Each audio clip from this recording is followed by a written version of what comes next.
नमस्कार दोस्तों, मैं अंकुर उपाध्याय स्वागत करता हूं आप सभी का एक बार फिर से अपनी नई वीडियो में। सबसे पहले तो आप सभी को महाशिवरात्रि की हार्दिक शुभकामनाएं। जय शिव शंकर। दोस्तों, बाजार की बात करें तो बड़ी परेशानी दिखी थी फ्राइडे को, और कैरी ऑन हो सकती है परेशानी, ऐसा लग रहा है डेटा को देखते हुए एफआईआईज की, क्योंकि बहुत हैवी सेलिंग करी है एफआईआईज ने। डीआईआईज जितना खरीद सकते थे उतना उन्होंने खरीदा है, लेकिन सेलिंग का फिगर थोड़ा ज्यादा बढ़ा है एज कंपेयर टू बाइंग, क्योंकि कैश मार्केट में एफआईआईज का अचानक से 7,000 करोड़ से ज्यादा का बेच देना चिंता का विषय था। वहीं फ्यूचर स्टॉक्स में भी उन्होंने करीब 3,270 करोड़ से ज्यादा की बिकवाली करी, और फ्यूचर इंडेक्स में भी 2,455 करोड़ की सेलिंग का फिगर आया है। तो बिकवाली चौतरफा थी। अब ऐसे में आपको एज अ ट्रेडर क्या करना चाहिए, पहले उस पर बात करते हैं। एज अ ट्रेडर वर्ड ध्यान में रखिएगा। ट्रेडर वो होता है जो खरीद बेच ब्रोकर के लिए काम करता है। मैं तो सिंपल बोलता हूं, अपने लिए कुछ भी नहीं करता, खुद तो बस एंजॉय करता है, टाइम पास करता है और पैसा लूज करता है। ऐसा मैं नहीं कह रहा, ये मैं डेटा बता रहा हूं। डेटा कहता है ये, सेबी का वो भी, ठीक है। तो ट्रेडर की बात करी जाए तो ट्रेडर के लिए मेरा मानना है कि आप ऊपर में 25,700 एक ऐसा लेवल लगा लो कि जिसके ऊपर जब तक बाजार नहीं जाएगा आपकी लॉन्ग पोजीशन नहीं बनेगी। इवन 25,750 के ऊपर निकलने पे ही लॉन्ग सोचिएगा। इंडेक्स की बात करूं पर्टिकुलरली तो नीचे में 25,300 आपके लिए सपोर्ट के रूप में काम करना चाहिए। तो रेंज काफी तेजी से नीचे की तरफ शिफ्ट हुई है, ये मैं कहूंगा। अब फॉर इन्वेस्टर्स क्या करें, ये आपके लिए एक और अपॉर्चुनिटी क्रिएट हो गई है। वन वे आंसर है।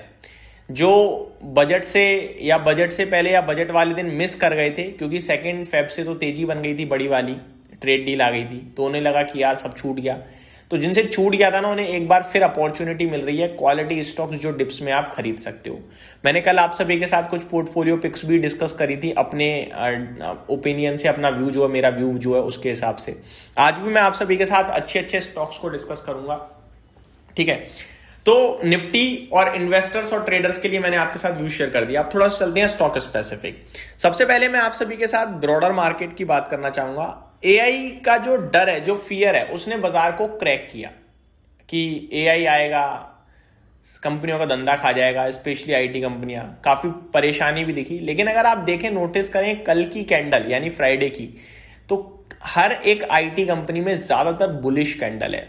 तो वो जो ट्रेडर्स होते हैं उन्हें तो अच्छे से पता होगा कि कैंडल अपने आप में कुछ कहने की कोशिश करती है, एक दिन का शॉर्ट टर्म का व्यू बयां करती है कि भैया क्या लग रहा है 1-2 दिन के हिसाब से।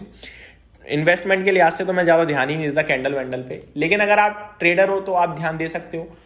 कैंडल अगर नीचे से ऊपर बंद हो जाए और हरी बन जाएगी तो वो पॉजिटिव माना जाता है। अगर आप नोटिस करें किसी भी कैंडल में, आईटी स्टॉक्स की कोई भी कैंडल एक दिन की, तो वो जहां खुले जितना क्रैश थे वो पूरा रिकवर होके बंद हुए हैं, तो वो पॉजिटिव संकेत आए हैं। ऐसा लग रहा है जो हमने फ्राइडे आईटी स्टॉक्स में लो देखा है वो एज अ बॉटम काम कर सकता है। आईटी स्टॉक्स में रिबाउंड आने के चांसेस ज्यादा दिखते हैं मुझे, क्योंकि वो जो सेंटिमेंटल सेलिंग थी वो शायद खत्म हो जाए 1 आध दिन में और रिबाउंड दिखे आपको। वैसे भी इस भाव पे आईटी स्टॉक्स में खोने करने के लिए कुछ बचता नहीं है मेरे हिसाब से। अगर अमेरिका की बात करें तो अमेरिका में कल यानी फ्राइडे को नेगेटिविटी नहीं दिखी है, हरियाली दिखी है, पॉजिटिविटी लौटी है वापस से, या फ्लैटिश टाइप भी कह सकते हो, लेकिन गिरावट नहीं दिखी। एडिशनली अच्छी बात थी। और अमेरिका में ब्रॉडर मार्केट अच्छा करके गई है। रसल 2000 1% से ज्यादा ऊपर बंद हुआ है आपके लिए, तो फिर मैं पॉजिटिव ही मानूंगा इसे, आप ये कह के चल सकते हैं। वहीं सोना चांदी की बात करूं तो गोल्ड सिल्वर में भी हमें फ्राइडे एंड में रिबाउंड दिखा। मैं एक चीज जो नोटिस कर पा रहा हूं रेंज के साथ साथ वो ये है कि फ्राइडे को मार्केट ऊपर चला जाता है, क्योंकि उसे लगता है 2 दिन छुट्टी है, कोई टेंशन भी आ सकती है, या फिर 2 दिन का जो हमें प्राइस एप्रिसिएशन देना है वो हम दे देते हैं। तो वो फ्राइडे को चलता है, फिर मंडे एक गैप अप दे देता है। तो कल मेरे को लगता है गैप अप भी आने की संभावना है गोल्ड और सिल्वर में, फिर वापस से रेंज में आ जाएगा। तो ये हो गया आपके लिए सोना चांदी। तेल की बात करें तो ब्रेंट आपके लिए $67.75 प्रति बैरल है। ऑयल आपके लिए फ्लैट 62 पे है। नेचुरल गैस आपके लिए %0.5% नीचे बंद हुआ है। बिटकॉइन में आपके लिए रिबाउंड आया है। $65,000 से बिटकॉइन $70,000 आ गया है, तो 10% समथिंग का रिबाउंड हो गया। बढ़िया तेजी दिखी है, मैं ये कहूंगा बीते 2 दिनों में बिटकॉइन में।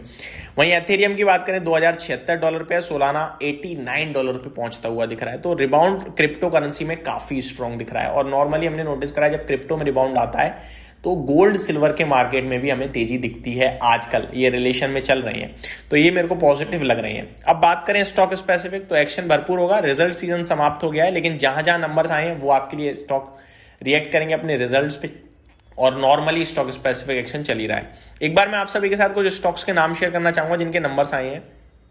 Easy Trip Planners, Thirumalai Chemicals, Royal Orchids, La Opala, Ahluwalia Contracts, Rama Steel Tubes, Jaiprakash Associates, Prakash Industries, KRBL, Religare Enterprises, VIP Industries, Lux Industries, IFGL Refractories, ये कुछ स्टॉक्स हैं जिनके नतीजे आए हैं और नतीजों पे स्टॉक्स अपने रिएक्ट करेंगे।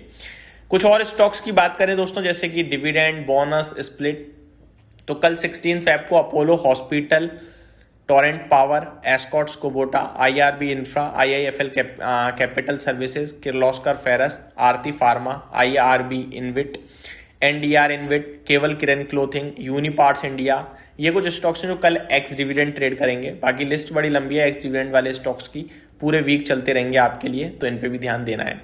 रिजल्ट सीजन वैसे खत्म हो गया है, लेकिन कुछ स्टॉक्स और हैं जो रिजल्ट्स पोस्ट करेंगे, एक बार उनकी अपडेट दे देता हूं। कल सेजल ग्लास के नंबर्स आएंगे। बाकी 19 फेब को 2 बड़ी कंपनियों के और नतीजे आने हैं, जैसे कि ABB और CIE ऑटोमोटिव, ये स्टॉक्स आपको रडार पे रखने हैं। बाकी मैं आप सभी के साथ दिन के दौरान चीजें शेयर करूंगा। इस वीडियो में सिर्फ इतना ही। Thank you so much for watching this video. Have a great day guys.